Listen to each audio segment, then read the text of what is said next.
So for this lecture, we're going to talk about diversity in living primates, which means I'm going to go through a lot of information about primates today, and I'm going to tell some stories about lots of different primate species, but I don't really expect you to know anything about specific primate species. And as we go through, we're going to talk about conservation as well. To really kind of anchor it, though, let's first acknowledge that there are over 200 species and subspecies listed as endangered or critically endangered. And there's several reasons why, for the majority of them, that they are at risk, and we're going to talk more about that after we kind of go through our primate parade. But it's important to also remember that when we looked at the AAPA guidelines and ethics, that anthropologists have ethical obligations to the people, species, and materials they study, and the people with whom they work.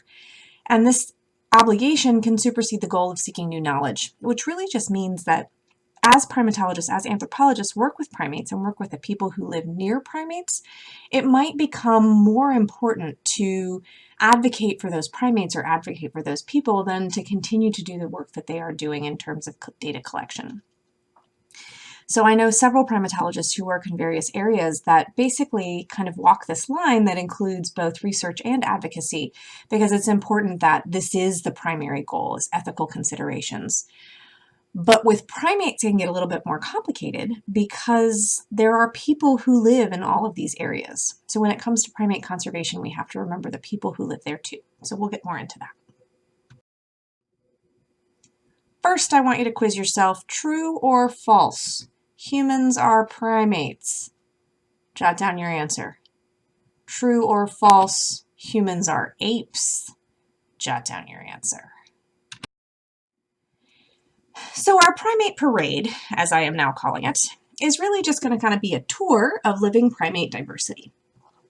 And it's important to remember that primates are varied. If you imagine a primate in your head, you probably picture some monkey type thing or ape type thing that eats bananas, and then you're kind of done. But primates come in all shapes and sizes with a lot of different behavioral adaptations and adaptations to acquiring different kind of cool diets as well. Let's remind ourselves of the hierarchical classification scheme and where we are within it. So the broadest category of living taxa is a kingdom, and we're talking about kingdom Animalia. Within a kingdom, there are classes, and so in this case, we're talking about class Mammalia. Within classes, there are orders, so order Primates. And then within an order, there are genera, or a genus, so genus Homo, and species Sapiens. So as a reminder, our binomial nomenclature, our two-name naming system, is Homo sapiens, and we are, in fact, within the order Primates. So that does mean that humans are primates, and we know that because we share characteristics with primates. Now, we talk about primates, again, because humans are biological organisms, and really the best way to understand human variation in behavior and adaptation is to think about it within an evolutionary framework. So humans are not just primates, humans are apes. And that means that our closest living relatives, these taxa here, share characteristics with us. And by looking at them and studying them, we can really understand how and why humans are so different. The why is a little bit different, a little bit harder, but we can really understand how humans are so different and then make hypotheses for why. So when we look at living primates today and ignore the fact that humans are everywhere, primates live mostly distributed near the equator on pretty much every continent in areas that we tend to think as highly forested or at least treed in some way.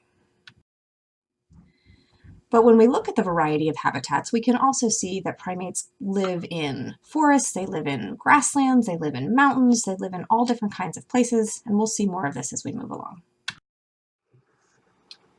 The body size range from primates goes from teeny tiny mouse lemurs at about 3.5 ounces, which is little, to the largest, a male gorilla at 400 pounds, and basically every size in between. And depending on their body size, that's going to influence the diet and also how they group themselves. Speaking of diets, I know we kind of all picture primates as just eating bananas, and I guess some of them actually do, but most primate diets are more varied than that. We tend to put them in groups based on what they primarily eat, knowing that primates will eat anything they get their little paws on. But we do have frugivores who eat fruits, insectivores that primarily eat insects. We have folivores who eat leaves, and then we have some funny ones like the bamboo lemur in the lower left, who's adapted to eating bamboo, and also that chimp up in the upper right, that baby, is fishing for termites. Social organization is varied for primates. They can be in big groups, little groups, they can live in just pairs, they can live mostly on their own. But what's special about primates is the amount of parental investment they have in their offspring. Males generally don't invest that much in the offspring. There is one group of primates who do, but otherwise females keep their young ones with them until they are nursed, and then even longer when they have infants. And so there is just a very long period of time where mothers and sometimes fathers are investing in their offspring, and that is something that is special for primates. Not unique to primates, but is special for primates. So when we think about primate features, we need to list the things that are actually unique to primates. So some of these characteristics are found in other taxa, but only in primates are they all found together. So one is having grasping extremities. So for most primates, they have grasping hands and feet. Now humans don't have grasping feet because we're bipeds, and so, we have a different adaptation. But having grasping hands means having an opposable thumb. So this means your thumb, if you hold out your hand, you can touch the tip of your thumb to the tip of your first finger, second finger, third finger, fourth finger, and they can oppose each other. That's what opposable means. That also means you can hold an apple like that one primate, and you can hold a teeny tiny stone tool like that hand, and you can hold your key as you put it into your door in order to unlock your doorknob. Those are uniquely primate things, being able to hold things that way with grasping extremities. There's nobody else that has an opposable thumb like that. We also have enhanced vision, which in our case means that our eyes are close together. So our orbits are convergent. They're close together on the fronts of our faces so that the field of vision for each eye overlaps and gives us nice 3D vision.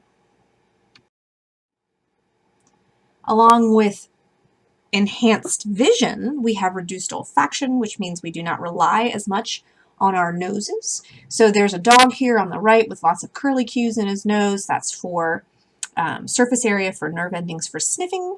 And then the cross section of this gorilla skull shows that they just don't have that type of bony morphology in their noses because we as primates rely much more on our hands for touching and our eyes for seeing than we do on our sense of smell. All primates also have bigger brains compared to their body sizes, so these are not to scale, but what you can see is that the primates on the right, they are even wrinklier compared to our non-primate relatives because not only are they just in terms of size bigger compared to their body size, they're also wrinklier, so they have more surface area and are more complex. So if we look at our distribution of living primates, we can talk about groups of primates and just a very few things about those groups and then tell some fun stories about the primates themselves. So let's start with lemurs who live in Madagascar. Lemurs all live on the island of Madagascar. They only live on Madagascar and nobody else, no other primates live on Madagascar except for humans, of course. And they have a pretty wide body range. So 30 grams is pretty tiny. And then 7 kilos is quite a bit bigger than that. So I'm very unscientific in my conversion of kilos to pounds. You double it and add a couple, so maybe 16 pounds, which is heavier than my big fat cat. So small doggish. So it's a pretty wide body range. And they eat all kinds of things. So they eat fruits and flowers, insects. Gums are also known as exudates or saps. They are what ooze out of a tree when you pull the bark off. And gums are usually really high in calories and protein. They're like a good little dietary resource, but only for teeny tiny primates. They will also eat leaves. So speaking of body size, The diets vary based on the body size. Only little bitty guys can eat insects and gums, whereas bigger primates might rely on leaves and fruits more often. There are 14 genera in 5 major groups. I'm not going to need you to know about these particular groups. I just want you to know that that is diverse. So even though all lemurs live on one island, which is not a very big size, they actually, I mean, it's a big island, but it's not, you know, a huge giant continent. They are varied in terms of their diets, their body sizes, and their behaviors. One thing that all lemurs do have in common is having something called a tooth comb. And if you look at the front of this mandible, here are the teeth that are normally sticking straight up so that they could take a bite out of an apple. That's how you use your incisors in the front. But in the case of lemurs and also lorises, which we'll get to in a minute, their teeth stick out like a comb.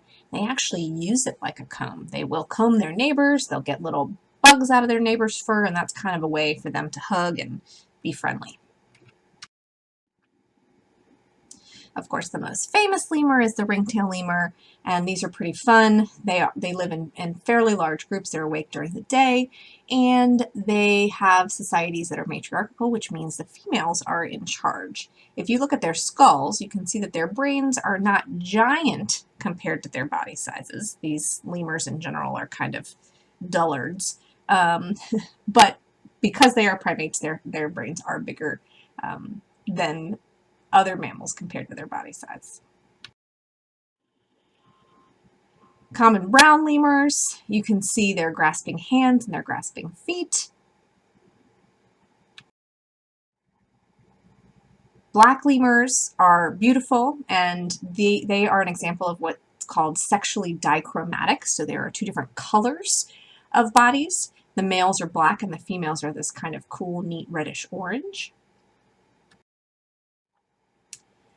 Sclater's black lemurs are also black and kind of orangey, and they have these beautiful blue eyes. And then black and white ruffed lemurs, exactly how they look, but they also have twins. So not all primates have twins. In fact, there's only some primates that regularly twin. Rare is it that primates will triplet, but black and white ruffed lemurs regularly have twins. They bounce around. Red ruffed lemurs, oh, I see that the picture is blocked a little bit back there.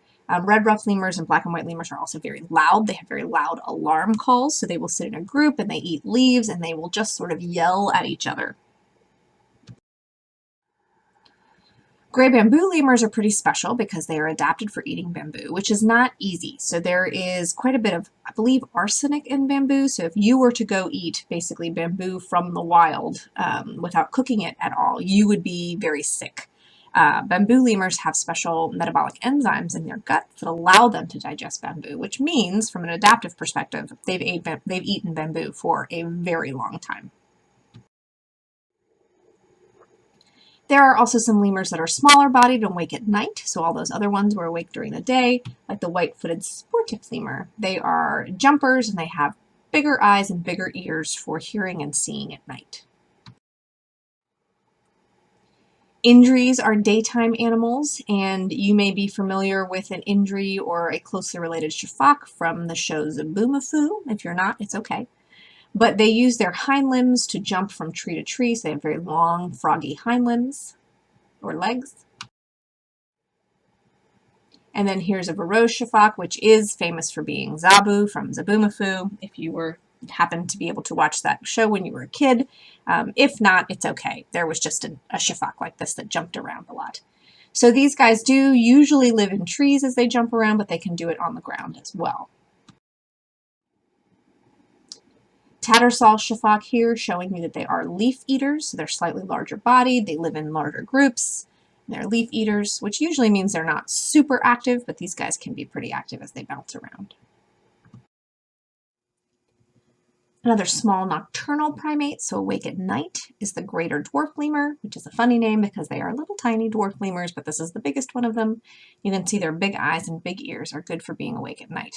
These are also the types of lemurs that are going to eat insects and gums that help support that tiny body weight. They also live mostly by themselves.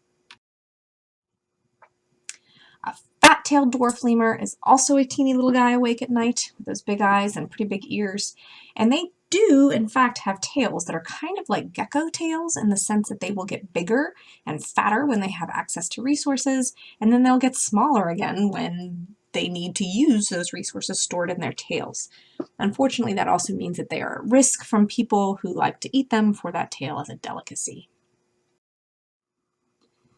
My favorite lemur is the weirdest one. This is the eye. These guys were not considered to be lemurs or even primates for a long time. People thought they were rodents until they got to do their DNA and understood more about them. They have wild adaptations in their hands and ears. They are also awake at night, and they're so weird and kind of gross looking that people have actually hunted them for a long time and called them kind of ghosts and things like that. So I am going to link for a video for you guys to watch, True Facts About the Eye, which is a pretty fun one. So here is just an example of the diversity of lemurs, small to large, awake during the day and the night, lots of different dietary adaptations. They're primates, so their brains are bigger than their body, compared to their body sizes, compared to other mammals, but across primates, they kind of have mini little brains because they are not the smartest of the bunch. A close relative of lemurs is the group called lorises, and lorises live in both Africa and Asia, so already you can see that their geographic distribution is very different from that of lemurs.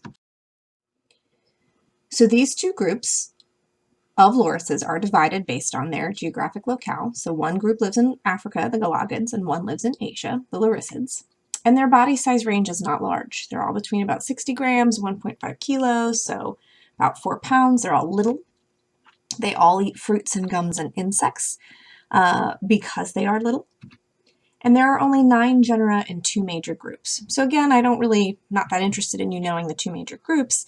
I am interested in you realizing that even though there's this really broad geographic distribution, in terms of body size and behavior and diet, they're not variable. They're all fairly similar in size and shape. They do all have a tooth comb, though. So one of the reasons we know they're closely related to lemurs is because they also have that tooth comb in their mouth. So they use it to groom each other and, again, kind of maintain social bonds. Here's one of my favorite lorises. This is a lesser bush baby. Galgo senegalensis lives in southern Africa, so we see them quite a bit when I take students to South Africa. If you look at their skull there, you can see that their eyes are huge and their brains are still not gigantic. In fact, their eyes are bigger than their brains. These are nocturnal creatures and they have big eyes in order to see at night and big ears to hear. Thick-tailed bush babies similarly. And then a closely related potto, which is sort of a cool wild animal. They move really quite slowly. They also have a reduced first digit. So if you look at their hands, that first digit is short. That seems to help them be able to grasp branches better as they walk on top of them. And there are also common slow lorises, and these are actually famous for being really highly trafficked on the illegal wildlife trade. You can sometimes see videos of them, and people claim that they are being tickled and they like it. And in fact, when they put their hands up in the air, that's a defense posture, so they're very unhappy. So any kind of video like that you see, you should resist sharing it around because that only kind of exacerbates the problem and makes people think they want them and that they can be happy as pets when in fact they are not appropriate pets. Slender lorises are like slow lorises but with little toothpick arms and legs. And that's our distribution. That's our tour of lemurs and lorises. Moving to another group that is less closely related, but similarly not diverse. If we look at tarsiers in Asia, they only live in Southeast Asia. Their body size range is not variable. They're all around 100 grams. They eat insects, so some folks say that they're carnivores because they will eat snakes and lizards too. And there's only one genus. So Tarsius is the only genus, and within that genus they are all fairly similar. They look kind of like this. This is a Philippine tarsier, and you can see how large their eyes are as well. They also have little fingers and toes that have kind of these almost like suction cups to help them hold on. And one of the things that we use to tell different species apart is the fact that they have different calls. So they sing different songs to each other in the night where they are awake and they move around by themselves. Moving on to the next group, Central and South American monkeys. So you will notice that I have not used the word monkey or ape yet because lemurs, lorises, and tarsiers are not monkeys or apes. They are lemurs, lorises, and tarsiers. So moving on to our first group, known as monkeys, we have the group that lives in South and Central America. So their body size range is quite large. They vary from about 100 grams to 10 kilos, so about 25 pounds, and they are every size in between. They eat all sorts of things: fruits, leaves, insects, seeds, gums, and there are 16 genera in 6 major groups. So they are very diverse. Lots of different body sizes, lots of different diets, lots of different grouping structures in terms of sociality, lots of different ways of moving. And then if you look at these 6 major groups down here, they are all awake during the day except for one. And if you notice, the one that's second to the left, the Aodines, they are called owl monkeys. They have big giant eyes that help them see during the night when all of their close living relatives are actually diurnal. So some of those traits that are shared by monkeys and apes that make them different from lemurs and lorises, but not as different from tarsiers, is they have more convergent orbits, a more reduced snout. I see that orbits is not spelled there. And so these are things that are shared by all primates, but are even more so in monkeys and apes. So a smaller nose snout area and eyes that are even closer together on the fronts of their faces. And if you look at the skull of this squirrel monkey here, you can immediately see that its brain is now much bigger compared to the others. So if you look at the body size to brain size ratio, this brain is much bigger. And they tend to be, monkeys and apes tend to be more social. So they use that big brain to navigate essentially more social relationships and the complexity of being social creatures. We also see white-faced capuchins in South and Central America. These are really smart and are sadly easily trained, so you see them in a lot of movies and things. And a tufted capuchin, also big brain compared to their body size, and big jaw muscles. So these guys are really good at cracking open nuts and things that would otherwise be very difficult to access. Here is our owl monkey, who is awake at night, and the baby owl monkey that you can't help but smile at because he's smiling at you. And so they do have really big eyes, but there are some other adaptations that other nocturnal primates have that they don't. So they have those big eyes instead. Tamarins are little tiny primates, and they come in all sorts of interesting shapes and sizes. They have a unique social structure. And they're little, and so they do a lot of squeaking at each other, and they have a lot of adaptations that make them look sexy for each other. So an emperor tamarin here has this big mustache that makes him look fancy to the ladies, but is also really good for pollination. So they get in and they drink the nectar out of flowers, and they're important pollinators for flowering plants. Golden lion tamarins, you can see why they're called golden lion tamarins. They also are pollinators with those big furry heads. This is also sexual selection. This is how they look nice for the ladies. Common marmoset, closely related.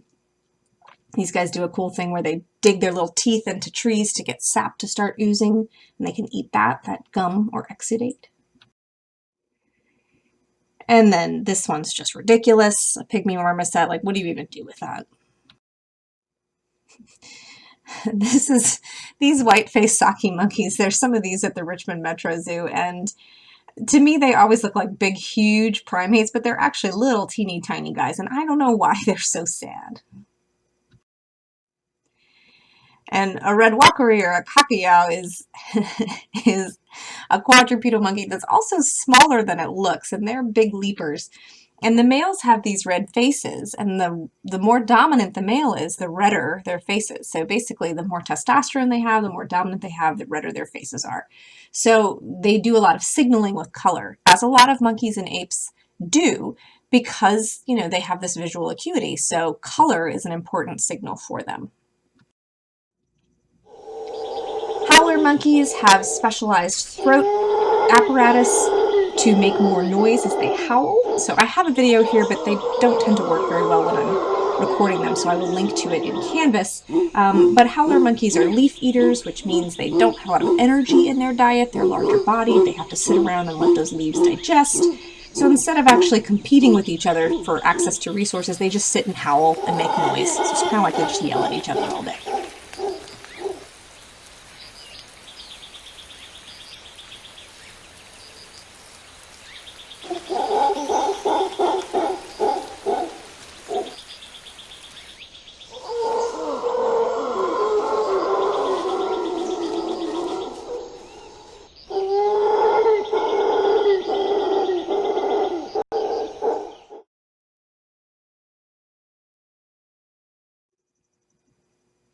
A woolly monkey has a prehensile tail.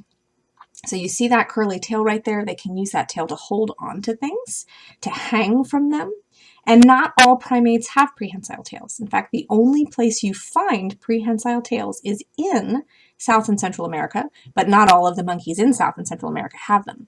So it's pretty neat that prehensile tails have evolved here. There must be something unique about the forest structure that this adaptation evolved for.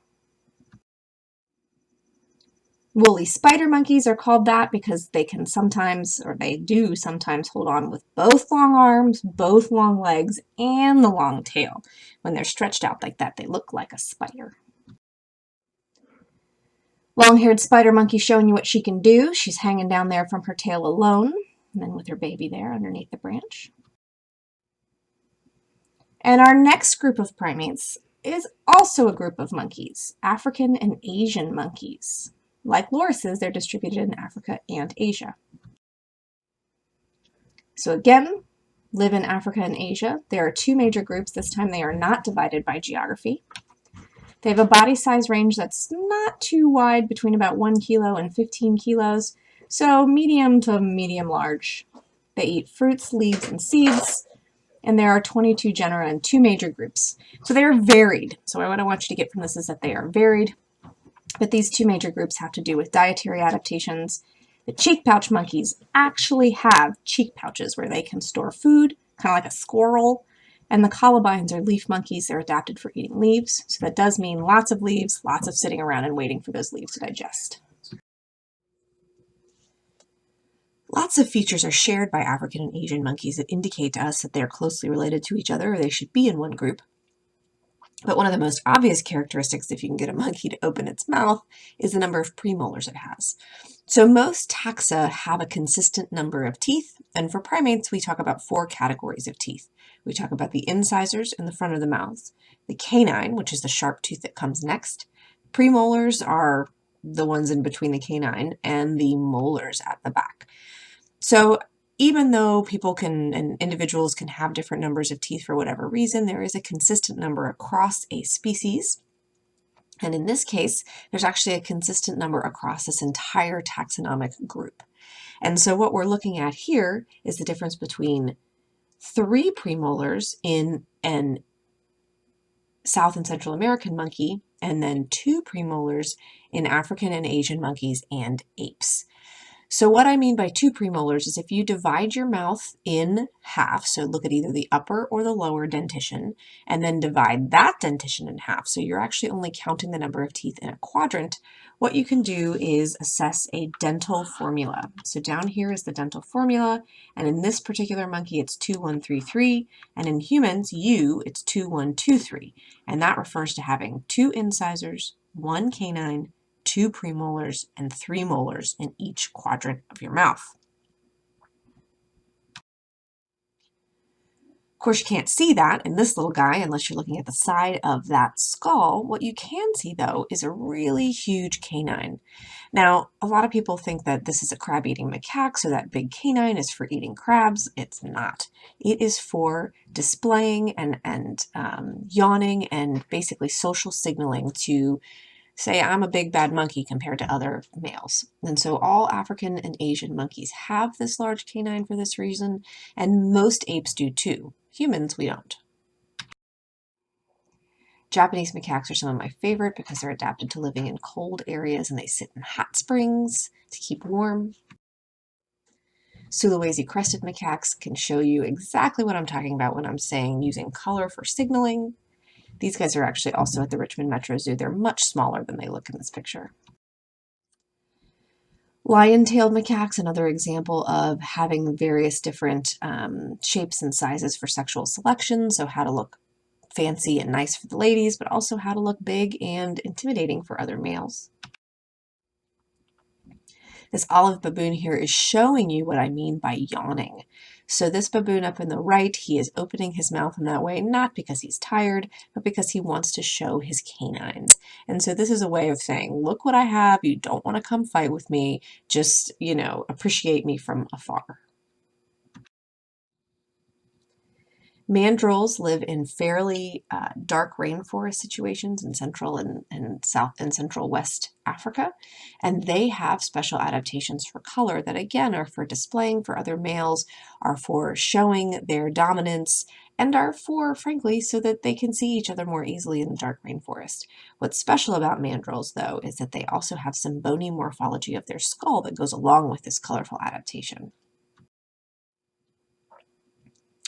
Blue monkeys we're going to talk about a little bit later with conservation, but this is an example of a nice quadrupedal monkey with this nice long tail. They jump and they walk across the tops of branches. Diana monkeys also have this beautiful coloring, and unfortunately for Diana monkeys, what this means is that they're easy for chimps to find. Chimps eat them, they hunt them and eat them, and they are often killed for their fur. So we'll talk about this again too. There are lots of people who rely on primates for food, but there are also hunters who kill them for their pelts and sell them, and so Diana monkeys are at risk of that.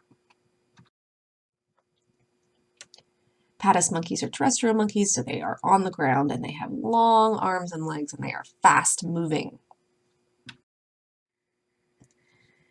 And then here is our first leaf monkey. So black and white colobus monkeys, we see these in Ethiopia where I work. They are leaf monkeys, and so they're adapted to eating leaves, which means they're not really fast-moving primates. They sit around all day and let those leaves digest, and when they want to compete with each other, they just sort of yell at each other across the distance. Silvered leaf monkeys have a neat adaptation that several species do, that the babies are born this bright orange color, and as they grow into adulthood, everybody turns black. And they say that this bright orange color is so that all the members of the group or the family can see that baby and take care of it. But something to keep in mind is that different predators often have different basically ranges of color that they can see. And so that baby may not look that bright and orange to various predators who are interested in it. Banded leaf monkey, they've gone ahead and their babies are orange, and then females grow up to stay orange. And so the males will turn black and the females will stay orange. I think she's beautiful. I also think this Duke Langer is beautiful. So these live in Asia and they have these just gorgeous colors that again are about advertising something to other group members, either advertising dominance or its fanciness or aggressiveness or something.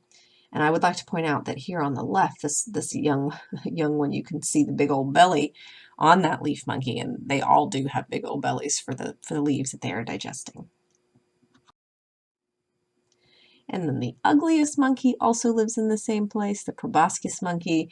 They have noses, the males on the left and the females on the right.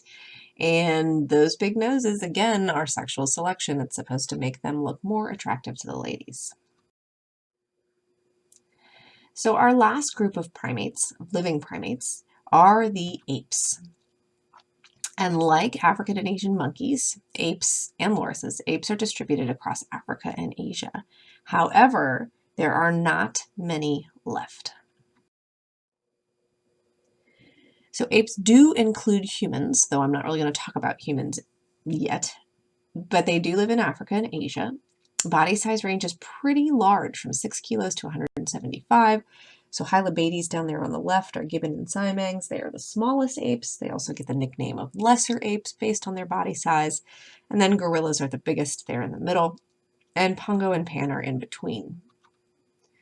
Apes eat pretty much everything. It's kind of a waste of time to try and eat gums or exudates because you would need so much for a big body size, but they'll eat it if it's available for them. And today there are only 5 genera left. There used to be loads and loads of genera in the past, and they went extinct as climate changed and as basically competition from other primates picked up as well. So the characteristics that are shared by all apes that make them different from the other primates are characteristics that we share too. So tail loss. Apes do not have tails. We have long arms compared to our legs. I know for humans we also have long legs, but that's something that goes along with the evolution of bipedality, which is walking on 2 legs. We have a broad chest or thorax, as well as a highly mobile shoulder. Now that broad chest and thorax and highly mobile shoulder and long arms are all adaptations for suspending. So basically swinging from your arms underneath branches. So this gymnast is doing it too. He is hanging from his arms. The reason we can do things like this is because of our ape ancestry and the adaptation to suspending. Now, suspending is important when you have a big body size, especially. It's risky to be running around on tops of branches, and so hanging from underneath where you can have a firm hold with your hands is a safer way to move about the trees. Lesser apes, gibbons and siamangs, they move about the trees even faster. And so this large gibbon you can see here with those long arms, and when it's walking around you can see it does not have a tail. Curved fingers that go along with holding on, and then a wide chest with a highly mobile shoulder. Gibbons, like orangutans, live in Asia. Orangutans are a little bit different. They like to be basically on their own. So a mom will be solitary unless she has a baby with her, and males are basically on their own all the time. And orangutans are so big and a little bit bulky that they actually don't just want to hang from their arms, they want to hang from a foot or both feet as well. So they're not as fast moving and nimble. They're a little bit more cautious about their swinging underneath trees. Here's a big male orangutan. They have these big fat pads around their faces that are kind of like discs of fat. And what male orangutans will do when they're ready to meet some ladies is they are super lazy, and they will just sort of sit still and do what's called a long call. And so they sit still and yell, essentially, and say, "Hey ladies, come over here." And the ladies will go if they want to. But that big fat pad, it advertises that they're sexually mature, but it also helps, kind of like a megaphone, helps that long call travel even longer. So it helps them be louder as they're yelling, "Hey ladies." Gorillas. There are a few species of gorilla, the western lowland gorillas, and what you see here on the left is a big male who's sexually mature. So they do get silver backs when they become sexually mature, which is why we call them silverback males, and a little baby here on the right before he grows any of those secondary sexual characteristics. Mountain gorillas live in higher altitudes and a little bit eastern of western lowland gorillas. And so you can see that they're a bit furrier because they have to deal with a wetter, cooler habitat. Now, mountain gorillas are famous from the movie Gorillas in the Mist, so Diane Fossey did work with them. And you can actually go and continue to visit mountain gorillas if you are able to afford it. Common chimpanzees are our closest living relatives. They are in the genus Pan, and they share some 99% of their DNA with us. And so a lot of folks do study chimpanzees to try and understand something about human behavior, but also something about the behavior of our ancestors. So chimpanzees are notoriously aggressive. They solve problems through conflict. So they do fight with each other, and they will fight with humans if they get a chance. Versus their closely related cousin, the bonobo. This is also in the genus Pan. Chimpanzees and bonobos were separated by a river, I think about 1 million years ago, so they've been evolving separately since. Might be a little bit more recent than that. And one of the most amazing things is that bonobos have an entirely different behavioral strategy. They don't solve problems with aggression, they solve problems with sex. And so basically, there are sexual encounters between all members of a group in order to alleviate stress. All apes today are endangered, some more than others. And thinking about conservation, it's important to come back to our ethical obligation that I told you about earlier, that sometimes the obligations of an anthropologist are not just to the species they're studying, they're also to the people who are working and living around those species. So these short stories I'm going to tell you about conservation and some of the biggest risks to primates, I want you to always in the back of your head, or in the front of your head actually, be thinking about the people who live there too, because nowhere in the world are primates the only ones there. I mean, humans are primates too, but nowhere in the world is a primate species just the only one there. There are always humans living there, and we need to be aware of their needs, both in terms of the primate, but also in terms of creating conservation strategies. So some of the primary threats, of course, for primates are habitat destruction. That's one of the first ones. And this picture down here, I'm putting it for two reasons. For one, you can see the destruction of habitat. So things like logging and mining are extremely detrimental to environmental, basically, parameters. But an interesting aspect for primates is that there are some strategies of logging that are called selective or low impact logging. And low impact logging has a variety of aspects to it. Some of it is about using smaller machinery and using, being really careful about how you're cutting plants. Some of it's also just more about planning where you're going to cut down trees. So basically leaving big areas of trees intact and then cutting chunks here and there. Whatever it is, the selective low impact logging can result in this same type of picture. So you can see that trees have been removed, but in some cases for certain primates, the species love it.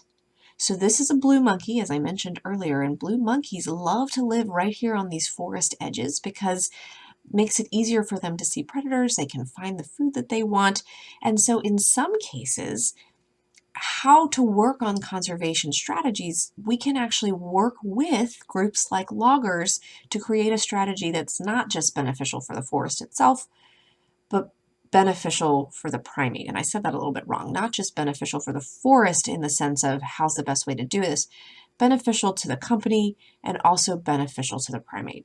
Now, I understand that for most of us, we would like logging to just not happen, but that's just not realistic. And so when it comes to conservation strategies, how do we make sure everybody's needs are met? And something like low impact logging can actually have benefits for certain primate species, not all of them, but for some of them.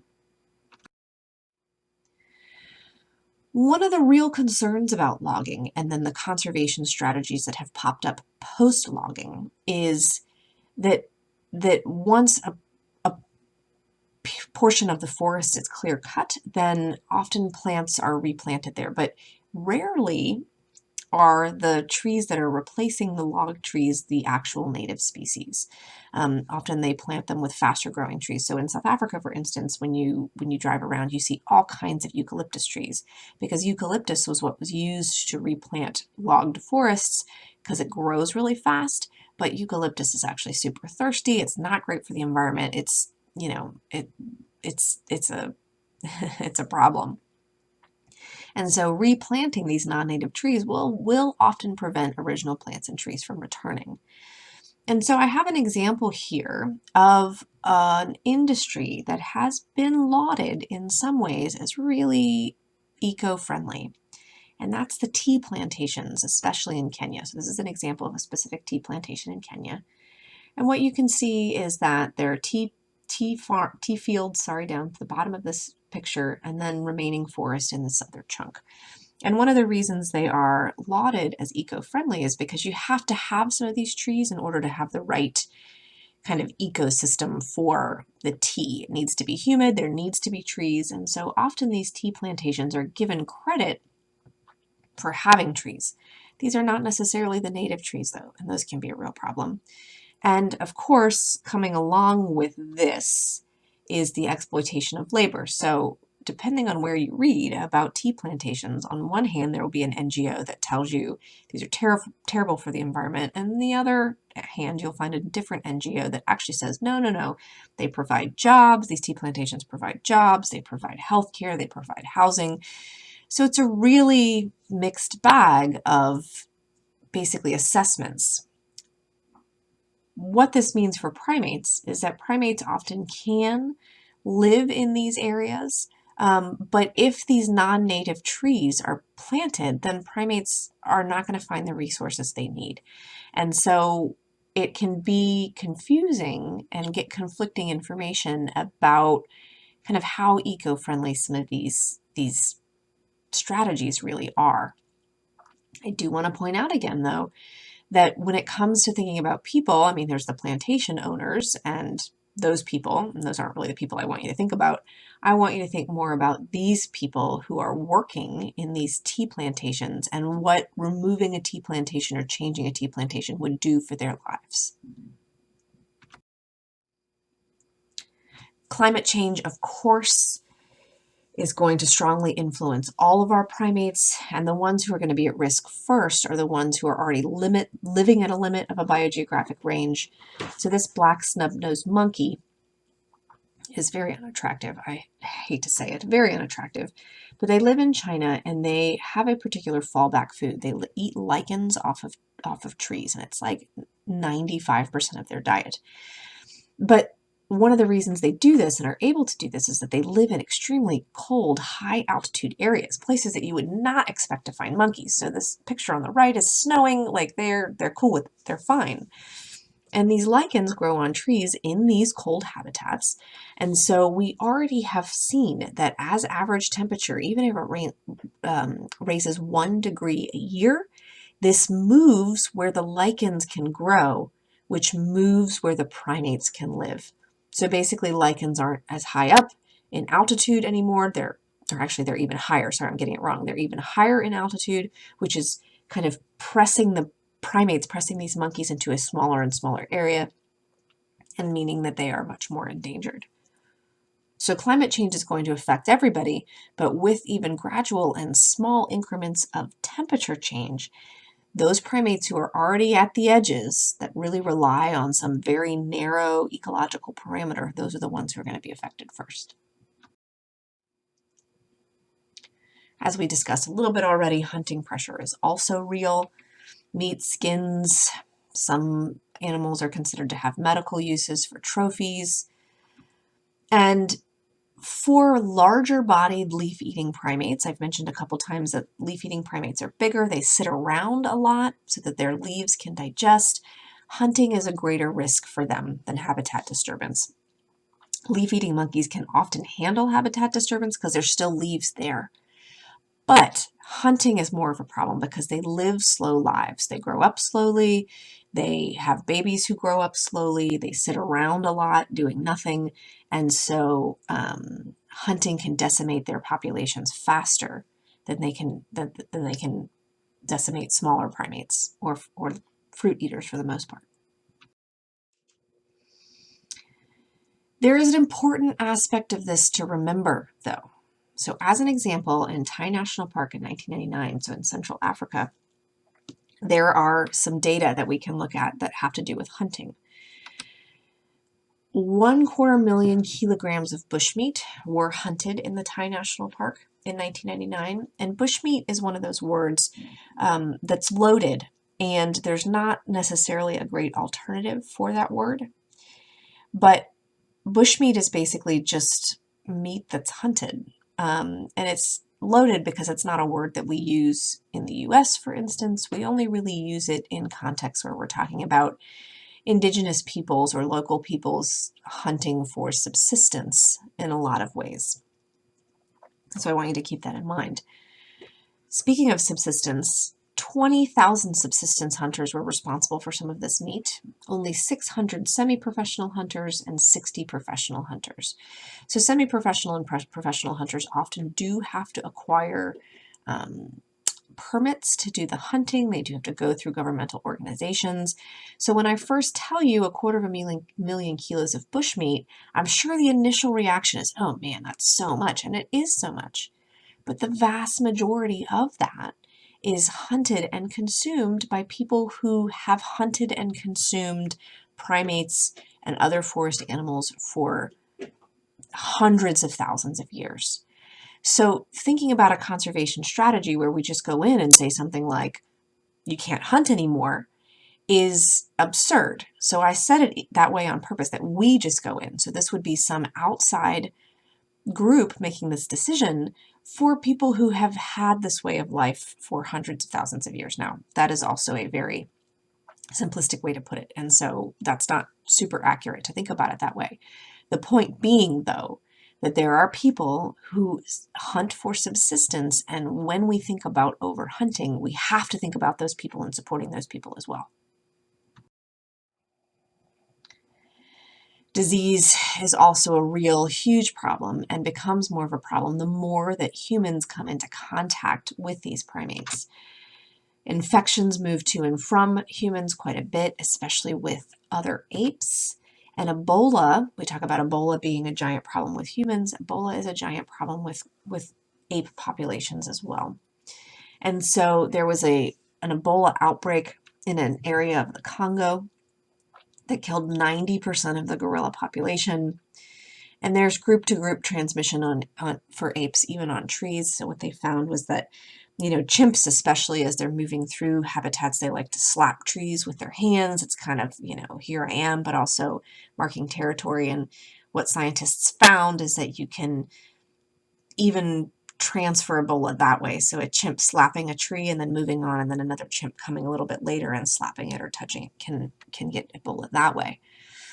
So when we think about diseases, the best case scenario would be that we think about a disease strategy for humans, obviously, but that we think about a disease mitigation strategy for our closest living relatives as well. Here's just some more detailed information. In Gabon and in Western Africa, you can see the Ebola outbreaks with the circles, and then the squares are where we know for sure that animals died from Ebola. And again, my hope here is that what you think about is not just strategies both for conservation and for disease, but strategies that support the people and the humans. People and humans are the same thing. People and primates who are living in the same places. So all of our strategies need to support everyone, and disease transmission is something that really points that out for us. So some more detailed kind of recommendations for conservation is for the local peoples who are living in the same areas as the primates. There has to be some economic incentive. You cannot come into an area and pass laws or say anything about you can't cut down forests anymore, you can't hunt primates anymore, just because. You can't tell people that it's just because what you should do. It's the right thing to do. The right thing to do does not put food in people's mouths. So there has to be economic incentives that support the people in the area who will need to change their behaviors or strategies if these conservation efforts are to work. So there has to be some sort of economic incentive for local people. A lot of times this can be ecotourism. That's kind of the new big thing. Oh, develop some sort of ecotourism where you can pay money to go visit these primates, and that can work. But the issues, of course, are things like accessibility, that it's difficult to get there, and it's also then priced way out of most people's budgets. And wars and natural disasters will, impede these ecotourism efforts as well. But when it comes to conservation, the idea that a primate is cute or important or the right thing to do, that's not enough. You have to defend conservation practices by supporting the people who are most affected, which are the people who live in the area. So we can work on increasing public awareness. That's important. Often NGOs do serve as mediators between funding sources and policymakers and researchers, but again, it's the people who live there who basically need to be front and center for these policies and strategies. And we do also need more research with population and habitat assessment. So we really need to understand things like for that blue monkey, if selective logging increases their success, how can we use that information to essentially make everybody happy? Because I know we don't want to make big companies happy, but big companies making money are going to be more likely to support policies. So it's a complicated dance and it's a complicated back and forth that needs to be done, but always at the root of it, the way we're going to support primates is by supporting the people in the area as well. So this links to one of the videos that I've posted on Canvas, and I do want you to watch those videos and think about conservation strategies from this perspective, that just saying primates are important, so we should say them, is literally not enough.